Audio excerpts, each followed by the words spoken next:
Greetings, YouTube. Today we're looking at Garbage Land. Garbage Land on the Secret Trail of Trash by Elizabeth Royte. I don't know if it's Royte. R-O-Y-T-E. So Royte, I guess, or Royte. I would say Royte because it's got a Y in there, but I could be wrong. But yeah. So if you want the TLDR on this, we're screwed. If you want something to get a little more detail, we're screwed, and corporate America in specific, but corporations the world over, have been lying to us for a really long time. Now, I firmly believe that every person should do what they can when it comes to helping the environment. I buy almost exclusively used clothing. I bought a shirt yesterday. It was from a thrift shop. I bought my wife a jacket. It's an Obey brand, really quite nice. Again, from a thrift shop. So the corporations that made those got nothing, and I'm helping to prevent an item of clothing from going into a landfill. We don't recycle enough clothing, and we should. There are places in America where you can recycle pretty much everything. Those types of programs are not common. The author does talk about the places that is possible. But the process of recycling every single thing that you own is not easy. And it's not easy to recycle this thing because it was never designed to be properly recycled. And corporations have gone to a great deal of effort to make sure that you pay attention to the little recycling symbols on the bottom of this, even though almost all of those recycling symbols are bullshit. And that plastic could very well likely just go into a landfill or into an incinerator, even though it's got a little symbol on the bottom with that little triangle around it. There's very few plastics that will ever actually be recycled. Most of them won't. But by putting that symbol there, they can give us the impression that it's our job to do that. But you know whose job it should be? The corporation that made that bottle. Whose job should it be to recycle this? The corporation that made this phone, the corporation that made this case.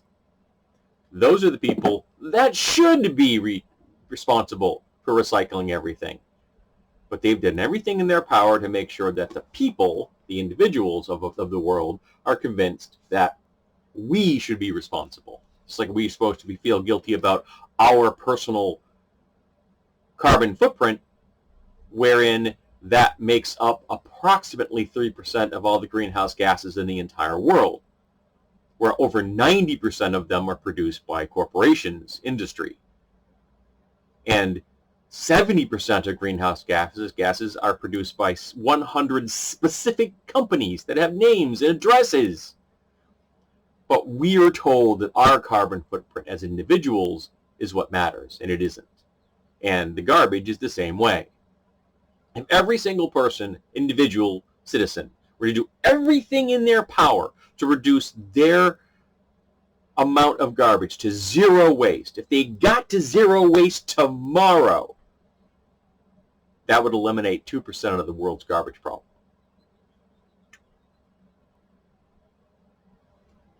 If we reconfigured all the laws to make the people that produce our stuff responsible for it, that'd be something different. And again, I make an effort to buy used whenever I can. I make an effort to recycle things frequently. I mean, I literally go and look at Craigslist every single day finding free stuff so that I can bring those things home and recycle things into my art projects. And the materials I'm using are often themselves 100% recyclable because I use almost exclusively steel and aluminum.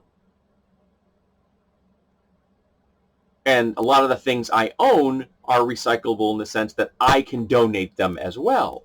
For example, at the moment, I know you probably have a hard time believing this, I'm trying to get myself into a frame of mind where I will edit some of my personal possessions. And one of the things I want to edit is currently sitting next to me, which is my toolbox and my tool storage in the closet. I want to edit them, look through there, figure out what I don't need, what doesn't bring me joy, what I have never used, get rid of it, and move on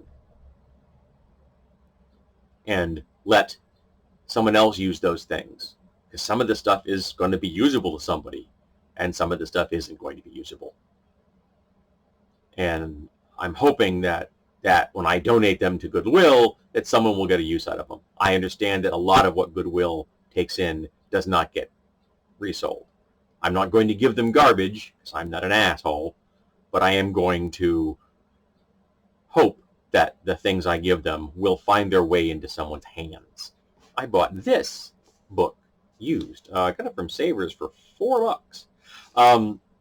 So yes, again, I'm trying to walk the walk as well as talk the talk.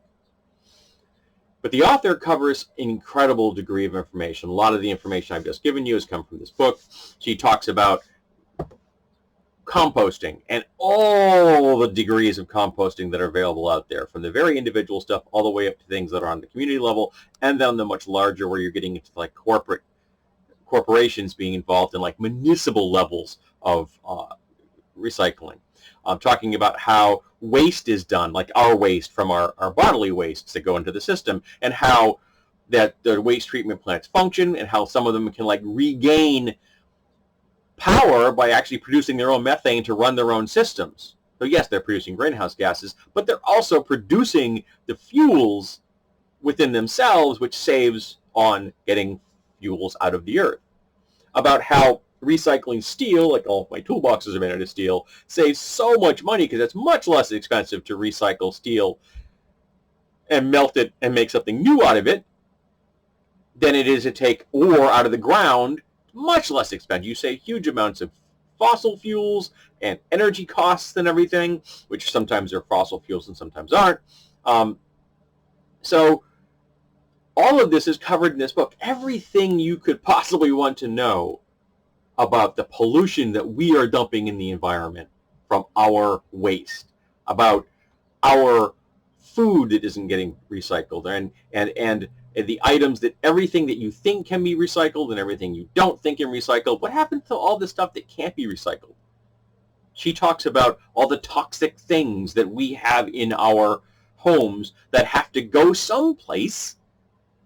Just 2 weeks ago, my wife and I went and dropped off a bunch of expired prescription medications, both from our stuff and my mother-in-law's stuff, and we went to a drop-off. So now they are going to take care of disposing of those things as opposed to flushing them down the toilet and then ending up with those chemicals in the water system, which then eventually finds their ways into plants and animals.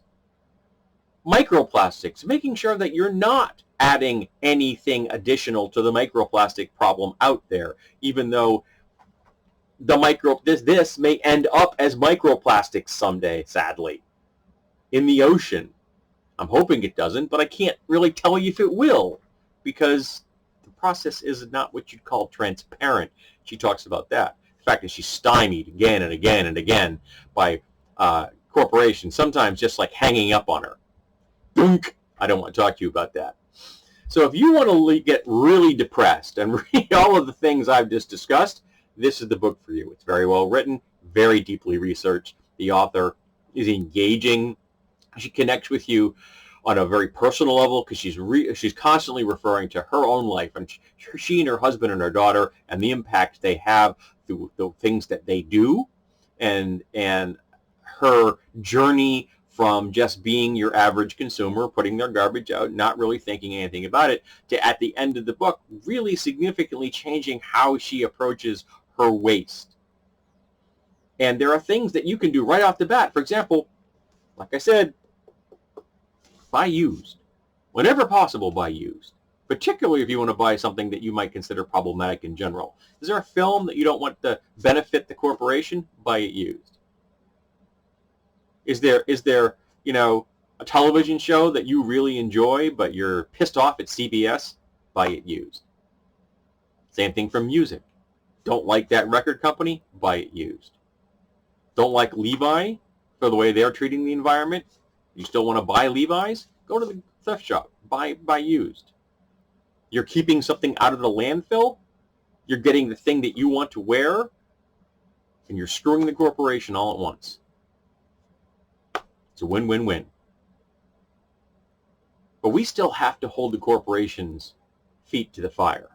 We still have to hold our politicians' feet to the fire. Make them change the system so that the system makes the corporations take the stuff back that they make. Make the stuff that can be taken apart to properly recycle it. Design things to be recycled from step one. What a novel concept. So, if any of this interests you, you want to definitely talk about, take a look at Garbage Line. And I know that this video has wandered hither and yon when it came to the topic of recycling and pollution and things like that. But the book is still good. I thoroughly enjoyed myself. I'm glad I read it, even if it was deeply depressing, because, like I said, the TLDR on this thing is that we're screwed.